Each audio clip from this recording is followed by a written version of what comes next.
What? Don't pay people? Oh my God, Josh. That's why Andrew Tate is so controversial. Stick on all the way to the end of this video and you will find out why his advice is the worst advice that you can take if you're a business owner. All right, welcome back. My name is Desmond Soon and this is Josh, Canada's #1 top CPA and business consultant in Canada. Josh, why do you think Andrew Tate is wrong? Well, I mean, he says that you shouldn't pay people. Right. Okay? You need to back up a little bit because what a lot of people don't understand is the advice that will work for some won't work for others. Right. Okay. The example would be, if you were a professional race car driver, right, I could tell you to drive home at 200 kilometers an hour, and you'd probably be perfectly fine, right? The average person out there is going to wrap their car around a tree if they attempt this. Yeah, okay? probably kill someone in the process. It's the same thing as, if you're Elon Musk, right? If you're Elon Musk, you can pick a fight with the Security and Exchange Commission. Yes. Okay, if you're in Elon Musk's position with his skill level. For other people, it's not, it's not the type of advice that's going to, overcome the odds, beat the odds, as we like to say, right? And so for most people, 96% of the businesses are going to fail.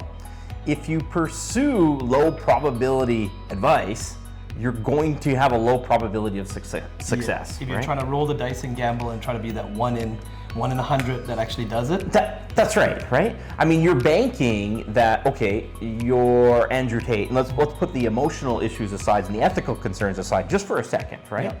And let's just say that you're not going to pay people as Andrew Tate advises. He's like, don't pay anybody unless it's going to damage your reputation, right? Yeah. Okay, if you say that, you're dependent on that you have the same charisma and same marketing prowess as someone like Andrew Tate. That's right. Right? Yeah. Now, you have to have an honest reflection of yourself, right? I don't have the same marketing prowess as Andrew Tate, right? And chances are the viewers of this video, you certainly don't either, right? So you have to understand, am I playing a low probability shot, right? Is this a game plan that works for Michael Jordan, right? Or is this a game plan that works for a well-oiled 5-person, basketball team, That's right, yeah. And that sort of advice, it's not going to work, right? Yeah. And so, if we take out the ethical concerns, it's like, well, what is that actually telling you? Okay, Yeah. If you can't afford to pay people, that's actually the market speaking to you. Yeah. And you're ignoring the market because it's talking to you, right? So if you can't afford to pay people, what the market is telling you is either A, they don't want your product or service, or B, you're not very good at it. Yeah. Or your cash flow management is really poor and stuff like that, right? Yeah. I mean, by the way, guys, we are quoting from Josh's book here. This is myth number 65. There are 100 myths in here that us business entrepreneurs, myself included, have made these mistakes, right? And you're probably nodding your head, you're going, yep, the title here says, hey, it's okay not to pay people, right? Like Andrew Tate says. But there's some quotes in here that Josh has actually put in here that says, there's only 3 ways a smart person can go broke.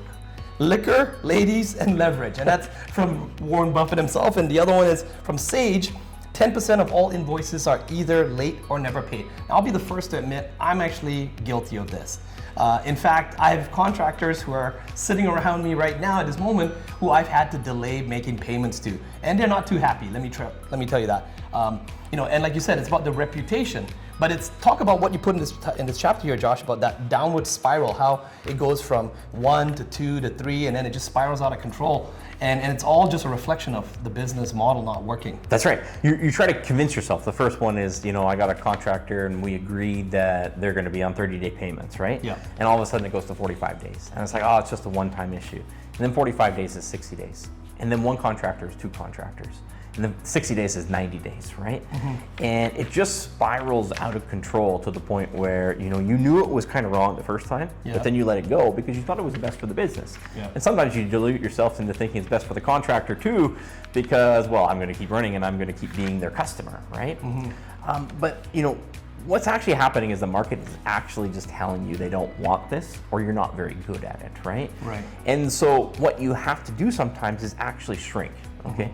The last thing you want to do is what we call scale a fail.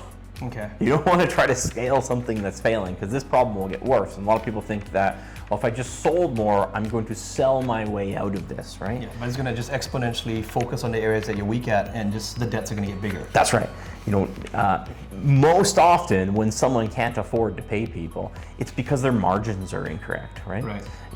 They don't have a healthy gross margin. Okay, so when we look at the price that they're charging the customer, and the costs that they have for their materials and their labor, whether they're contractors or payrolled employees, when you look at the margin, what's the gross margin left over? So the revenue minus the labor minus the direct cost of materials left over, that margin is almost always too thin. Right.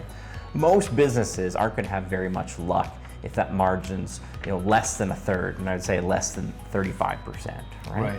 Right. That's kind of what we're gunning for, is that 35%, right? Now there's some exceptions out there. If you're a large general contractor, you're going to make money with single-digit, gross margins, right? Right. But chances are the people out there watching, you're not PCL, right? Yeah. And that's one of the problems, because a lot of times people start a business, they came from a big company, who the gross profit margin that made sense for them was way lower than the gross profit margin that makes sense now that you're out on your own, because you're pursuing smaller projects, right?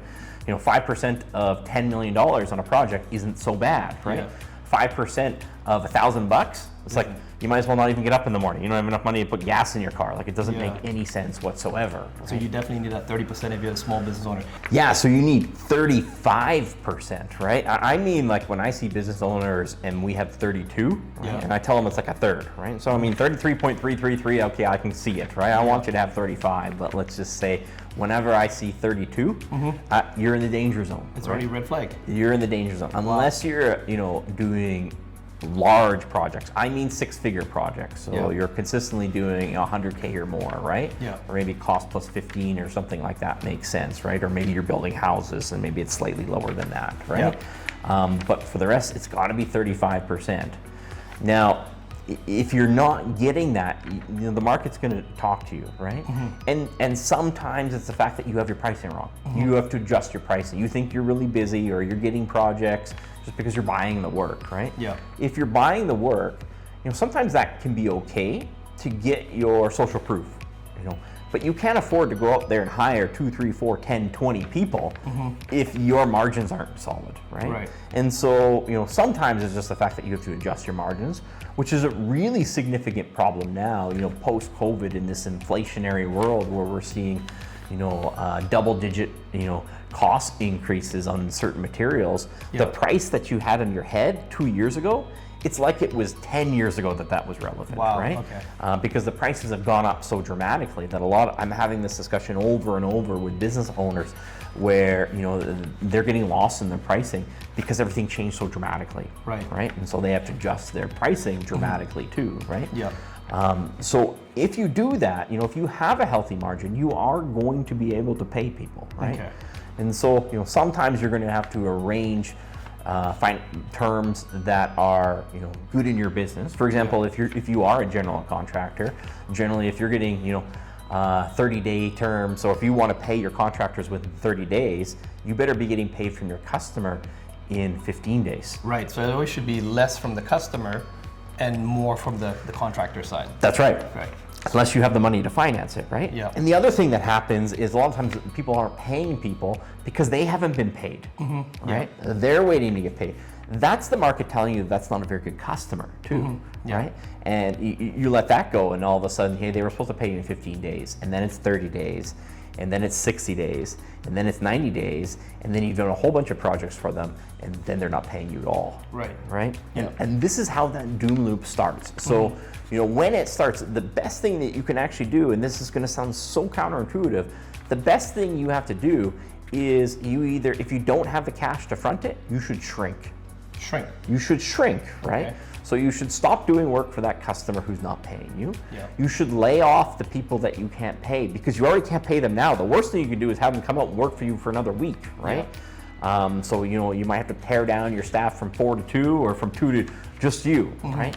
But that's going to help you dial in. And there are some business owners where you have to realistically understand is you're just not very efficient at dealing with that yet, right? And so maybe you are charging what you should charge, but you're not as fast or as efficient at it, right? Yeah. And so that's going to take you some time, right? And so staying small is going to allow you to gather that experience. Yeah. It's going to allow you to gather social proof that people want to pay you higher prices, and then your probability of success actually goes up. Yeah. It's a longer path, right? Remember, it's about get rich for sure instead of get rich quick, right? Yeah, that's you right. know, not paying people is get rich quick, right? Yes. And then, you know, we put all the ethical concerns aside, but let's talk about the ethical concerns, right? Yeah. Business is a long road.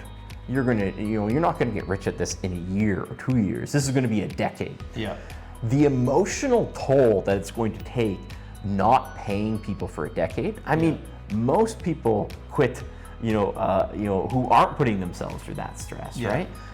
You're asking a very, significant emotional toll from yourself, right? And I think from a reputation management point of view, he says in his videos, like, if that doesn't damage your reputation, it's like, well, I mean, this is 2022. Everybody has an internet connection. Any one of them could damage your reputation, right? That's right, It's silly, right? Your smallest contractor could damage your reputation. So you want to be known as the guy who doesn't pay people, right? Because that person's going to have trouble getting vendors in the future, right? Yeah. It's short-term thinking, not long-term thinking. Yeah. And, most of the business success is long-term thinking. Yeah. So Josh, I mean, in these videos, by the way, if you haven't already commented or picked up a copy of the book, go down to the description below. We've got a link to the book which you can pick up. And then also, Josh, what's the advice that you would give to the business owners? Like, if I'm in a position right now and I've got, say, some invoices that are late already more than 30 days, even though it's 30-day terms, what is the number one advice you would give to that person right now? You have to pay people, Yeah. right? You have to pay people. And if you can't afford to pay them, Yeah. you need to get them to stop working for you Yeah. so you can take some time to pay them, right? Right. And then maybe sell off some stuff or get some other sales and then basically pay them off. It's usually going to be more time on the tools for you, right? Yeah. Whatever you are, whether you're a dentist or chiropractor, you do flooring, right? Yeah. It's going to be more time on the tools for you till you can afford to pay those people off, and then you can readjust your pricing, reconsider how efficient you are before you bring Get someone that else on. 35% margin. Make sure you check for that 35% margin. All right, if you found this video helpful, go check out some of the other videos in our playlist. Don't forget to hit the subscribe button, and we will see you in the next video.